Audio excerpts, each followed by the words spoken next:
कहानी है रामपुर गांव की। कहानी है रामपुर गांव की, जहाँ के मर्द महिलाओं को हमेशा नीचा दिखाने की कोशिश में रहते। अरे अभी तक खाना नहीं आया, क्या मुझे एक और शादी करने की जरूरत है? नहीं जी नहीं, ऐसा मत करना, वरना मैं कहाँ जाऊंगी। खाना लेकर मैं अभी आई जी। गांव की पंचायत में भी फैसले हमेशा औरतों के खिलाफ ही रहते। मैं जो फैसला सुनाता हूँ वो भगवान की आज्ञा होती है। इस लड़के ने अपने मन से शादी करके अच्छा नहीं किया। लड़के को घर भेज दो और इसकी शादी इसकी जाति की किसी लड़के से करवा दो, लेकिन ये लड़के, इसे तो गांव के बाहर निकाल दो। नहीं नहीं जमींदार साहब, ये क्या बोल रहे हैं? ऐसा नहीं हो सकता। मेरी बेटी मासूम है, इसे अच्छे बुरे की समझ नहीं है। अरे कहाँ जाएगी ये बेचारी? कहाँ जाएगी? इतनी चिंता है तो पूरे परिवार का गांव निकाला कर देते हैं। बेचारे पूरे बसे बसाए परिवार को गांव छोड़ना पड़ता है। चाहे जो हो, अगर बेटियों को कंट्रोल नहीं कर सकते तो गांव में रहने का कोई मतलब नहीं है। यहाँ औरतों को दब कर रहना होगा। कोई भी अपने हिसाब से कुछ नहीं कर सकता, सब ईश्वर की मर्जी से ही होगा। तभी गांव का एक आदमी दौड़ा दौड़ा आता है। सरपंच साहब, जमींदार साहब, वो कालिया है ना, उसकी बेटी पढ़ने के लिए शहर जा रही है। अच्छा, ये कब हो गया? और कालिया की हिम्मत कैसे हो गई ऐसा करने की? लेकर आओ उसे और उसकी बेटी को। बस फिर क्या था, हाजिर हो जाते हैं कालिया और उसकी बेटी सरपंच के सामने। अरे कालिया, ये क्या सुनने में आ रहा है? बेटी को इंजीनियर बना रहा है तू? और ये बता, गांव में तो स्कूल नहीं है, फिर कहाँ से इतनी क्लास पास कर गई तेरी बेटी? राधा, जो कि कालिया की बेटी है, उसे लगता है कि सरपंच उसकी तारीफ कर रहे हैं। सरपंच जी, मैंने ऑनलाइन पढ़ाई की है, डिस्टेंस लर्निंग से। सभी में मैंने अच्छे नंबर पाए हैं, जिसे देखते हुए शहर की इंजीनियरिंग कॉलेज में मुझे स्कॉलरशिप मिली है। वाह जी वाह, क्या होती है ये? पहले तो ये बताओ, फिर आगे की बात करते हैं। पूरा गांव राधा की बात सुन रहा था और राधा बोलती जा रही थी। तो ऐसे मैं फ्री में एक अच्छी शिक्षा लेकर गांव में जो कुछ परेशानियां हैं, जैसे बिजली, पानी और इंटरनेट जैसी समस्याओं के लिए काम करूंगी। मैं गांव को शहर से जोड़ने के लिए पुल का निर्माण करवाने का प्रस्ताव रखूंगी। मुझे पूरी उम्मीद है कि जल्द ही हमारा गांव भी तरक्की की राह पर चल पड़ेगा। राधा की बात सुनकर सारे गांव वाले ताली बजाने लगते हैं। सरपंच को समझ नहीं आता कि वो क्या करे।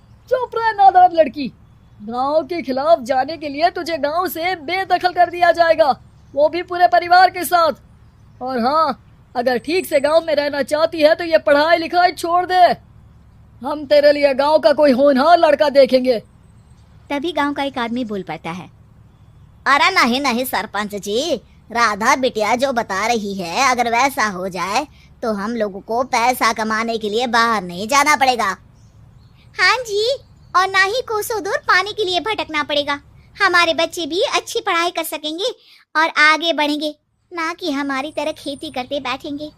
क्यों गांव वालों, राधा बिटिया का साथ देना चाहिए ना।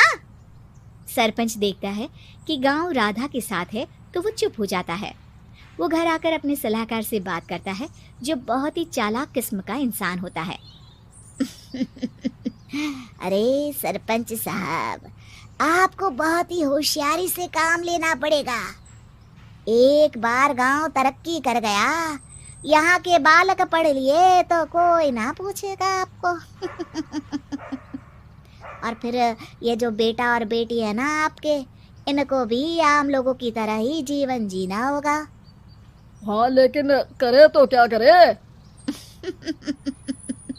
वो ना आप मुझ पर छोड़ दीजिए, बस मैं जैसा बोलूं करते जाइए। अगले रोज सुबह जब गांव वाले सोकर उठते हैं तो राधा के घर के बाहर और साथ ही वो लोग जिन्होंने राधा का सपोर्ट किया था, उनके घर के आगे लाल रंग से कल आऊंगी लिखा होता है। कल आऊंगी? यह क्या होता है? अरे यह तो खून से लिखा है, लगता है कोई भूत प्रेत या चुड़ैल का साया है। चलो सरपंच जी के पास चलते हैं। सभी सरपंच के पास जाकर उसे सारी बात बताते हैं। और ये तो बड़ी मुश्किल की बात है। चलो मैं एक बाबा को जानता हूँ, उन्हें बुला लेता हूँ। सरपंच बाबा को लेकर गांव के घर के बाहर जाता है।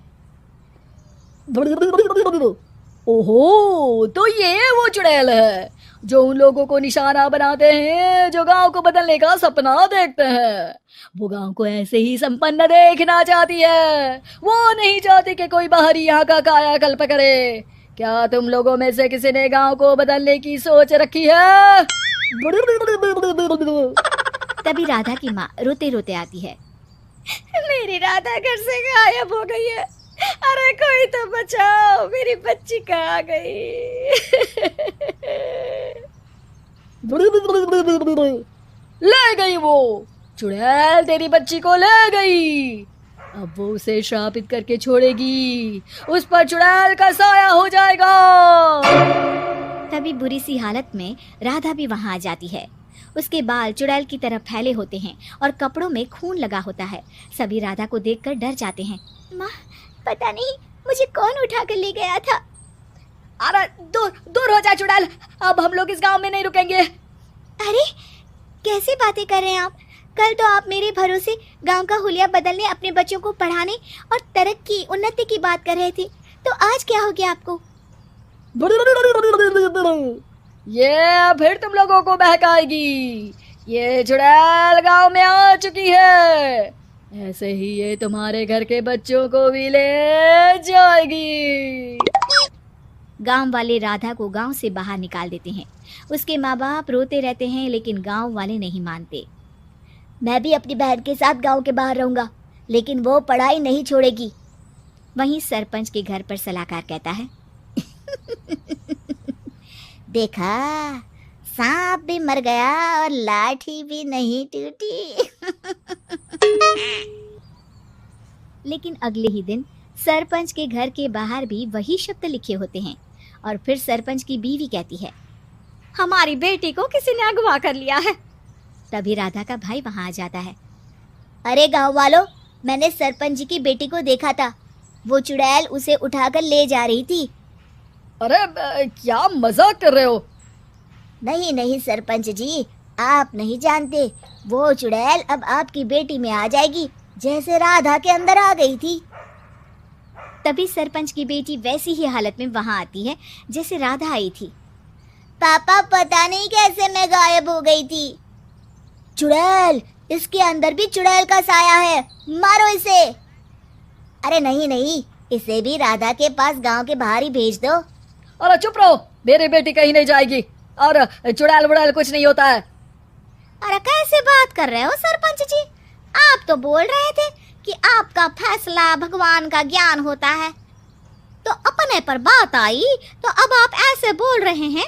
अरे ना ना ना, आपको अपनी बेटी को त्यागना ही होगा। अरे बुलाओ बाबा को। राधा का भाई बाबा को ले आता है, जिसे अब गांव वालों के डर के कारण सच बोलना पड़ता है। मैं कोई बाबा नहीं हूँ, मैं तो मोची था। ये सलाहकार महोदय ने मुझे कहा था एक्टिंग करने को। वो मुझे पैसे देने वाले हैं। अब मुझे माफ कर दो। गलती हो गई, मुझे माफ कर दो। तभी वहां राधा आ जाती है। देखा सरपंच जी, जब गांव के बच्चे साक्षर होंगे तो आप जैसे लोगों की चालाकी नहीं चलेगी।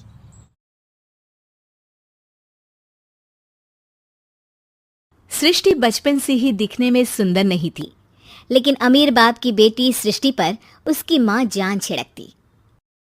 मेरी बेटी कितनी प्यारी है, भगवान सबको सृष्टि जैसी बेटी दे। सृष्टि धीरे धीरे बड़ी होती है। एक दिन सृष्टि की सहेली कहती है, तू दिखने में कितनी अजीब सी है, लेकिन मैं जानती हूँ हम सब में सबसे अच्छी शादी तो तेरी ही होगी। तेरे पापा अमीर जो हैं।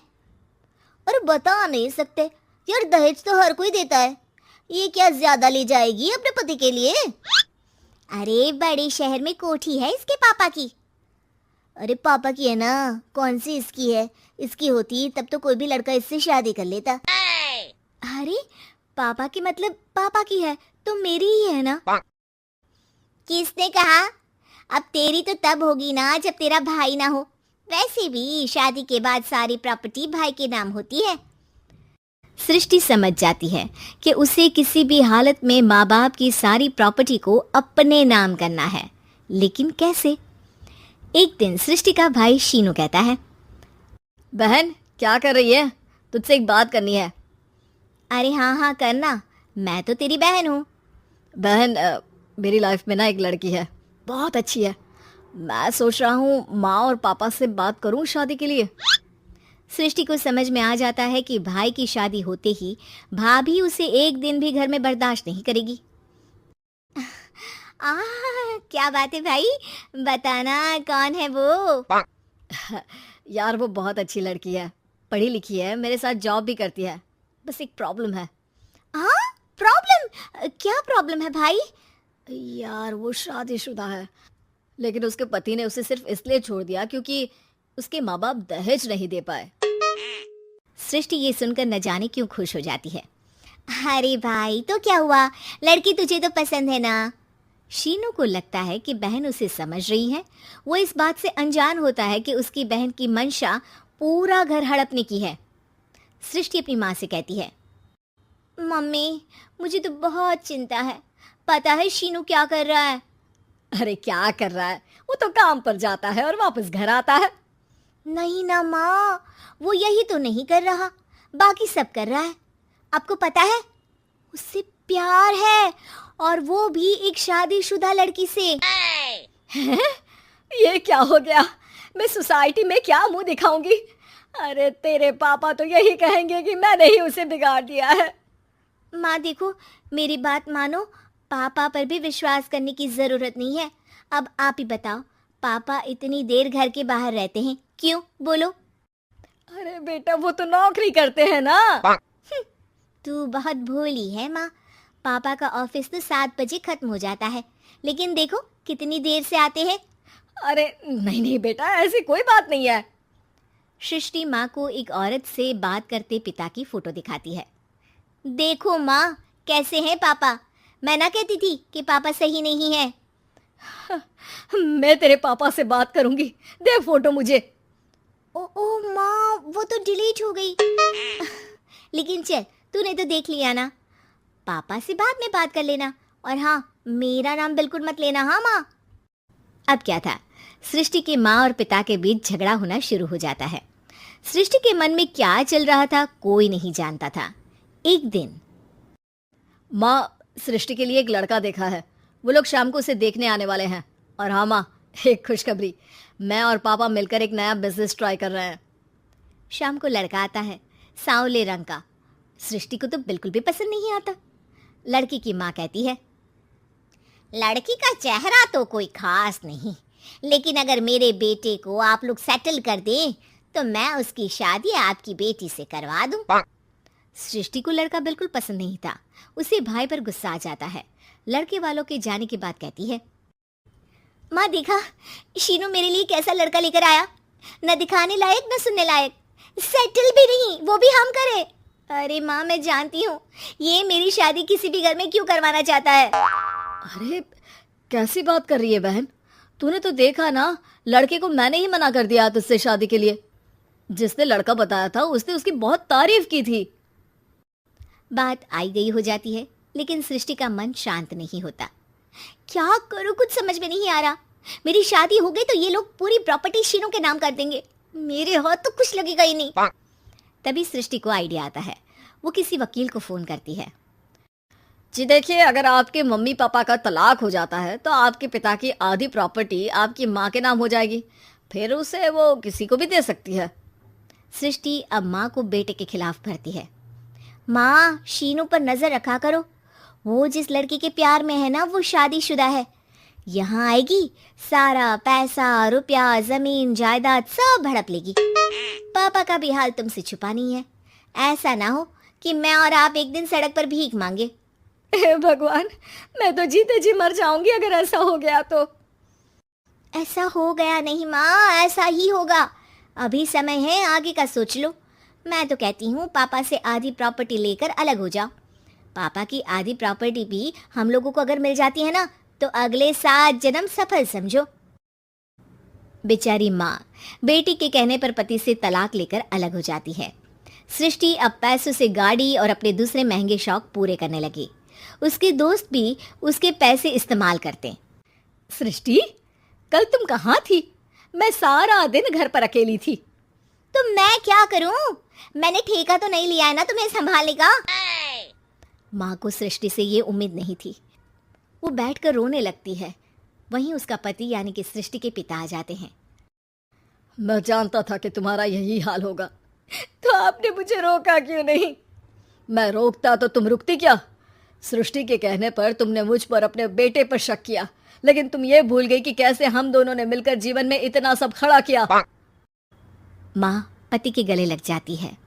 मुझे माफ कर दीजिए, मैंने आपकी कमाई का एक बड़ा हिस्सा गंवा दिया। कोई बात नहीं, तुम साथ हो तो मैं ऐसी 7 प्रॉपर्टी खड़ी कर दूंगा। तभी वहां सृष्टि आ जाती है रोते हुए। माँ, मयंक ने मुझे छोड़ दिया। वो बोल रहा था जब तक मेरे पास पैसे थे तब तक ही वो मेरे साथ था।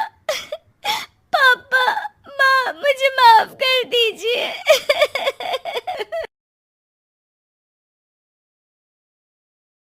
कपड़े धोने वाली बहू।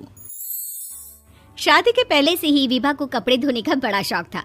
कभी नल के नीचे तो कभी तालाब के पास। अरे मेरी नीली वाली लुंगी नहीं दिख रही है। विभा की अम्मा, कहाँ रखी है लुंगी? अरे वो तो विभा ने परसों ही धोकर रखी थी आपकी अलमारी में, देखो वहीं होगी। वो ना मैंने आज धो दी, मुझे लगा कि गंदी हो गई होगी। अरे कैसे गंदी हो गई थी? उसे तो मैंने पहना भी नहीं। हे भगवान, इस लड़की के कपड़े धोने की आदत से परेशान हो गया हूँ मैं। जितना तो घर में राशन नहीं आता उससे कहीं ज्यादा डिटर्जेंट पाउडर का खर्चा है। इसकी शादी करवा दो, शादी। जाए अपने घर में ही करे काम, फिर चाहे घर के कपड़े धोने हो या पूरे गांव के। हाँ ठीक बोल रही हूँ, देखता हूँ मैं कोई लड़का। वो दिन भी आ जाता है जब विभा को देखने लड़के वाले आ जाते हैं। लड़की मुझे अच्छी लगी।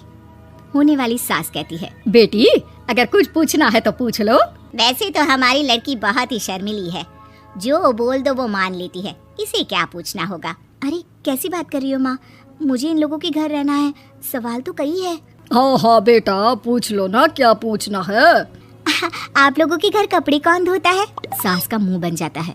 देखो, अगर तुम ये कहना चाहती हो कि तुम्हें कपड़े धोने नहीं आते तो सुन लो, कपड़े मैं ही धोती हूँ, लेकिन तुम्हारे आ जाने के बाद मैं रुमाल तक नहीं धोऊंगी। अरे चुप रहना भाग्यवान, बहू बेचारी घर आई नहीं, उसे डराना शुरू कर दिया। वो क्या है ना बिटिया, अभी तक तो ये कल्लू की माँ ही धोती थी, लेकिन अब तुम्हारे पापा तो दहेज में वॉशिंग मशीन देंगे ही। तभी विभा की माँ बोल पड़ती है, सवाल भी पूछा तो क्या। वैसे भाई साहब, मशीन की तो फिर भी कपड़े धोने की कैपेसिटी होती है। मतलब जो बिटिया दे रहे हैं ना विभा, इसे कपड़े धोने का बहुत शौक है। ये आप लोगों के क्या, आस पड़ोस गांव मोहल्ले सबके कपड़े धो दे और उफ तक ना करे। बाहर देखा नहीं आपने कितने कपड़े सूख रहे हैं? सब हमारी बिटिया ने ही तो धोए हैं। बस भी करो ना माँ, शर्म आ रही इतनी तारीफ सुनकर। और तो और एक दाग निकाल कर दिखाओ तो मान जाओ। हाँ अच्छा, माफ करना बेटा, मैंने गलत समझा। हमें तो रिश्ता बहुत पसंद है। और ऐसे जुड़ जाता है रिश्ता कपड़े धोने का शौक रखने वाली विभा का। उसकी शादी हो जाती है कोयला फैक्ट्री में काम करने वाले कल्लू के साथ। शादी के बाद अचानक विभा चिल्लाती हुई सास के पास आती है। सासू माँ, अरे सासू माँ कहाँ है आप? ये तो धोखा है, धोखा दिया आप लोगों ने मुझे। इसे ससुर के चक्कर के बारे में पता चल गया। अरे तो उसमें तुझे क्यों धोखा मिला है? अरे नल में पानी नहीं आता, कपड़े कैसे कब धुलेंगे? अच्छा, तू पानी नहीं आ रहा उसकी बात कर रही है? तो आपने क्या सोचा? कुछ नहीं। अच्छा, तेरी माँ ने कहा था कि कपड़े धोने का शौक है तुझे, याद आया मुझे। शौक बोलकर कपड़े धोने वाले मेरे जुनून को कम ना आके सासू माँ, कपड़ा धोना मेरा गुरूर है। तभी पति भी वहाँ आ जाता है। अभी मैंने इसे सनी देओल की फिल्म दिखाई है, उसी के डायलॉग मार रही है माँ। अच्छा सुन, साफ साफ बता रही हूँ, पानी सुबह 4 से 6 और शाम को 10 से 12 आता है, समझी? विभा टाइमिंग सुनकर हैरान हो जाती है। ये क्या भूतों का मोहल्ला है? सुबह 4 बजे उठकर कौन कपड़े धोता है? 4 बजे टंकी में पानी जाता है, फिर सारा दिन धोना ना, किसने मना किया? अरे कैसी बात कर रही है? 200 लीटर की टंकी में कितने कपड़े धो लूंगी मैं? सुबह ही उठ जाऊंगी मैं। अब क्या था, विभा सुबह 4 से लेकर रात के 12 बजे तक कपड़े ही धोती रहती। एक रोज सास पड़ोस से निकलकर कहीं जा रही होती है कि साथ वाली कहती है, हाँ कल्लू की माँ, जरा ये बताओ कि 2 साड़ी है, 2 ब्लाउज और एक पेटीकोट और एक नाड़े वाला लंबा कच्छा। हाँ तो? अरे तो क्या, कितना लोगी धुलाई ये बताओ। धोबन दिख रहे हैं हम क्या? हमारे पति सरकारी नौकरी से अभी रिटायर हुए हैं और बेटा सुपरवाइजर है कोयला फैक्ट्री में। धोबन समझ रखा है हमें? हाय रे कल्लू की अम्मा, माफ कर दो, वो तो मोहल्ले में यही सब बता रहे थे कि तुमने बहू को कपड़ा धुलवाने के काम में लगा दिया है। सास को पड़ोसन की बात सुनकर गुस्सा आ जाता है। वो घर पहुंचती है जहां घर के बाहर ही इतने सारे कपड़े सूख रहे होते हैं जितने कि किसी धोबन के घर पर। अरे ओ कल्लू की दुल्हन, बाहर निकल। माँ जी यहीं आ जाओ, बाथरूम में चादर धो रहे हैं हम। अरे अभी हम धोते हैं, तुमको बाहर निकलो। ये आस पड़ोस वाले बोल रहे हैं कि हम बहू से कपड़े धुलवा कर उसे कपड़ा धोने वाली बना दिए हैं। अरे छोड़ो ना माँ जी, किन लोगों की बातों में आती हो। आस पास के लोगों का तो काम ही होता है कि वो किसी तरह सास बहू को लड़ा दे। बहू सारे घर के कपड़े धोती है, ये क्या कम है? बोलिए। सास को भी लग जाता है कि वो बहू का ये सनकीपन नहीं छुड़वा सकती, इससे अच्छा है कि खुद ही चुप हो जाए। एक रोज सास और बहू मंदिर जाते हैं, जहाँ सास की साड़ी वहाँ खड़ी भीख मांगने वाली से मिलती है। माँ जी क्या बात है, आपकी साड़ी उस भिखारन से कितनी मिल रही है ना? हाँ देखो तो दोनों की साड़ी मिल रही है। क्या बात है कल्लू की अम्मा, तुम खुद को तो अफसर की बीवी बताती हो और ऐसी सिंपल सी प्लेन साड़ी पहनकर घूमती हो। सिंपल और प्लेन नहीं है ये साड़ी। तो क्या सोने के धागे से फूल बने हैं? कुछ भी सासू माँ, कुछ भी। हाँ बने थे इस साड़ी में सोने के धागे से फूल। मेरे पति लेकर आए थे मद्रास से स्पेशली मेरे लिए 10,000 की। ताहे भाई साहब इस भिखारन के लिए भी सेम टू सेम साड़ी लेकर आए होंगे 10,000 की। सास उस वक्त तो कुछ नहीं कहती, लेकिन बहू के साथ घर आती है और अलमारी से एल्बम निकाल कर लाती है। ये साड़ी देख रही है, ये वही साड़ी है जिसे मैंने अभी पहना था। इस साड़ी में ये जो चमकदार फूल दिख रहे हैं ना, ये सोने के धागों से काटे गए हैं। लेकिन तू लोकल वॉशिंग मशीन ब्रश से घिस घिस कर सारे फूलों को निकाल कर साड़ी प्लेन कर दी। मुझे माफ कर दीजिए सासू माँ। और तो और, जब मैंने तुझे तेरी गलती के लिए कुछ नहीं कहा, लेकिन तूने तो सबके सामने मेरा मजाक ही बना दिया। क्यों? बहू को समझ में आ जाता है कि अब से उसका कपड़े धोना बंद।